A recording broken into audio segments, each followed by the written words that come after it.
तुर्की में ज़लज़ले के झटके महसूस किए गए हैं। शिद्दत 6.2% रिकॉर्ड की गई। बल्गारिया, यूनान और रोमानिया में भी झटके महसूस किए गए। जर्मन ज़लज़ला पैमा मरकज़ के मुताबिक तुर्की के शहर इस्तांबुल समेत मुख्तलिफ इलाकों में कुछ देर कबल ज़लज़ले के शदीद झटके महसूस किए गए, जिनकी शिद्दत 6.2 और गहराई 10 किलोमीटर रिकॉर्ड की गई।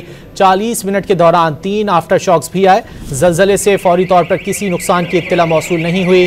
ज़लज़ला यूक्रेन, बल्गारिया, रोमानिया, यूनान, बोस्निया में भी महसूस किया गया। तुर्की में ज़लज़ले के झटके महसूस किए गए हैं। शिद्दत 6.2% रिकॉर्ड की गई। बल्गारिया, यूनान और रोमानिया में भी झटके महसूस किए गए। जर्मन ज़लज़ला पैमा मरकज़ के मुताबिक तुर्की के शहर इस्तांबुल समेत मुख्तलिफ इलाकों में कुछ देर कबल ज़लज़ले के शदीद झटके महसूस किए गए, जिनकी शिद्दत 6.2 और गहराई 10 किलोमीटर रिकॉर्ड की गई। 40 मिनट के दौरान 3 आफ्टर शॉक्स भी आए। ज़लज़ले से फौरी तौर पर किसी नुकसान की इत्तला मौसूल नहीं हुई। ज़लज़ला यूक्रेन, बल्गारिया, रोमानिया में भी महसूस किया गया।